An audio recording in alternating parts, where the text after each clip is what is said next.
Hi guys, we are starting logarithmic functions, and I know that you might have struggled with them in the past, so I'm going to try to explain as much as I possibly can.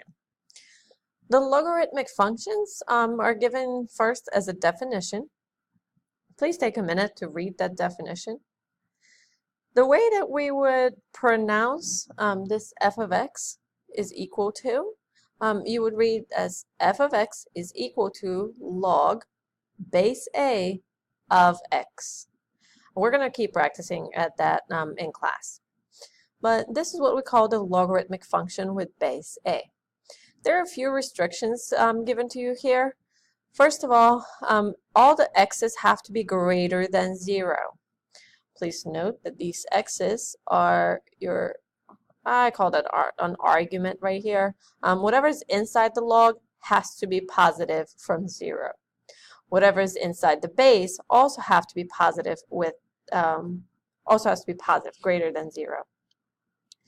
There's this other notation which tells you that if you're given that y is equal to the log base a of x, that is equivalent to x is equal to a to the y power. There's so much notation in here. I do believe that this is why students tend to not understand it. Really, what a logarithm does is gives you the exponent which takes the base to the value of x. So what I'm going to have you do is right here, by that note, please add the log returns the exponent value which takes the base to the value of x. Logarithms are the inverse of exponential numbers. This is also why our base is greater than 0. This base is the same base as the exponential function.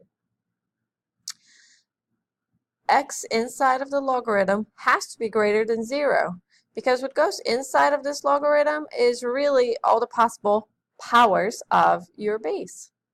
So if your base was 5, then inside of the log you could have 25, you could have 125, you could have 1 over 25, but anything that goes in here will always be a power of the base. And then the logarithm is going to return the exponent that takes that power. So let's look at an example. In example 1, we want to evaluate the logarithm at the indicated value of x. We want to evaluate what is the log base 3 of 1 over 81. Well, what you're asking yourself is, what is the power or the exponent that makes 3 into 1 over 81? It might be helpful to take a step in between and rewrite this as log base 3 of 1 over 81 is actually 3 to the 4th power. It looks like I have a reciprocal of a perfect power here. That means that my exponent that takes 3 to 1 over 81 is negative 4. Whenever you are evaluating logarithms, I highly recommend that you take the time to check your answer. You check your work by calculating, is 3 to your answer, to that exponent, really equal to whatever was inside of the log? 3 to the negative 1/4, if you don't trust me, put it in your calculator, but it is actually equal to 1 over 81. Since that is true, your answer was correct. There are several properties of logarithms that really come about because logarithms are inverse of exponential. We do know that a to the 0 power is equal to 1.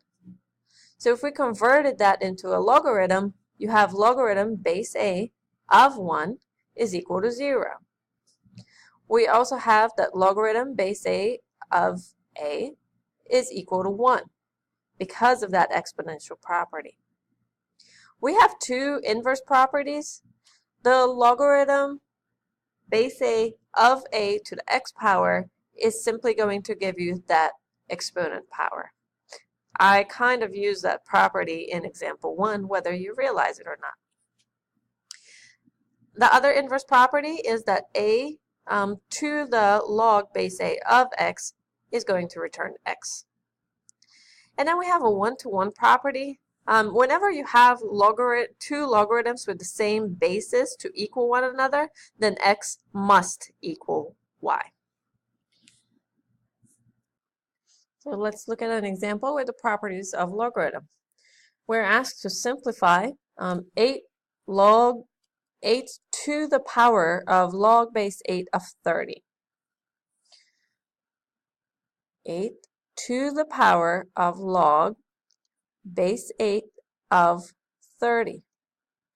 This is actually your inverse property right here, the second inverse property.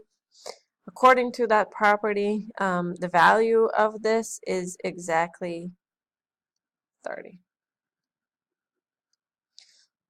A really good property to keep in mind as we're going to be working more with logarithms.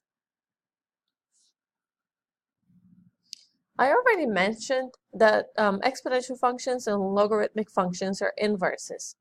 This is actually showing you a graph of what they look like. We do see that there is that reflection across the y equals x line if you were to graph those points. We're actually going to use that property whenever we're graphing logarithms. We're going to graph them as the inverse of that function. But let's go ahead and focus on a few more details for each one of these functions. The domain of our first function, f of x is equal to 2 to the x, we know that we're allowed to have all real numbers, or negative infinity to positive infinity. The range for 2 to the x, we know, is all the numbers starting really close to 0 and going up to positive infinity. Well, whenever we have inverse functions, you do remember that you have to flip the x and the y component. That means that the range is now going to be the domain for our log base 2 of x. This domain is 0 to positive infinity. What used to be the domain of your original function, 2 to the x, is now going to be the range of your logarithmic function, negative infinity to positive infinity. So this logarithmic function here has all the possible y values, but it is only on the right side of the graph because it will only have positive x's. We also know that 2 to the x has a horizontal asymptote. That horizontal asymptote is located at y equals 0. For the logarithmic function, this horizontal asymptote converts to a vertical asymptote, and what used to be y is now x. X is equal to 0. Something else that I want you to take note of, which is not necessarily opposite, we know that 2 to the x power is an increasing function.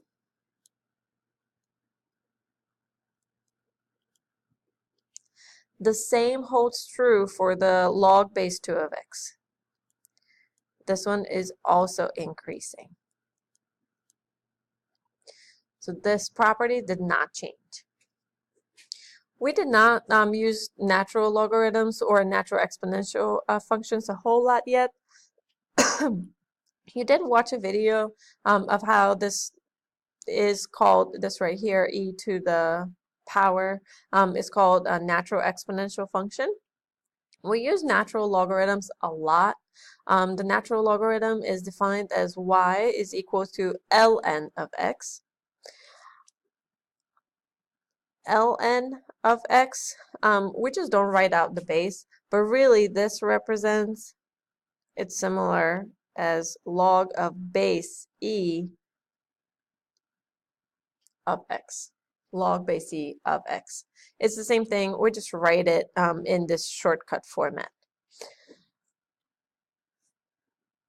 Another log that we probably should introduce in here is the log base 10 of x. Whenever we have a base of 10, we just omit that base. So we would write this as log 10. Okay. The properties of natural logarithms are the same as the other logarithm properties. The only difference is how we write them out. And we actually have a specific base. Instead of saying b to the 0 power, we actually have that e, and the same holds true when we're writing out the logarithms. So we just use the ln to write that out. So let's go ahead and look at a few examples. In example A, we have log of e to the 1/2 power. Any power that we have can actually be taken out to the outside of the logarithm. So that is equivalent to 1/2 of log of e. Log of e, according to our property number 2, is equal to 1. So that is simply equal to 1/2. In part B, we have e to the natural log of 8. This is directly the inverse property, the second inverse property. We can automatically evaluate this as 8. For part C, we have 15 times log of 1. That is equal to 15 times, well, natural log of 1, or any other log of 1, is equal to 0. So I have 15 times 0, and that's simply 0. In the next example, we have natural log of e over 6. The natural log of e,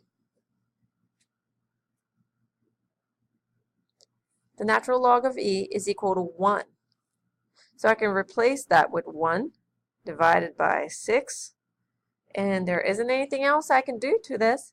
This is actually going to be your final answer. The natural log of e is equal to 1 due to this second property right here. In example 4, we have to find the domain of the function. If you flip back to the front of your notes, you are given that x, or the argument of your logarithm, has to be positive. So just like with square roots, where underneath the square root you cannot have a negative number, with logarithms, you take whatever is inside the logarithm, 1 minus x, and you set that to be greater than 0. Remember that this really represents the powers of e. Although we don't see the base with this logarithm, this is the same as log base e, which is about 2.78 something, of 1 minus x. Since 1 minus x represents the powers of e, it can only be positive. It can never be equal to 0. Now that we have this inequality, we can go ahead and solve that. Negative x is greater than negative 1. I need to multiply or divide by negative 1, which will result in a flip of this inequality, and we have that x is less than 1. Now remember that we were concerned with the domain of the function. The domain of the function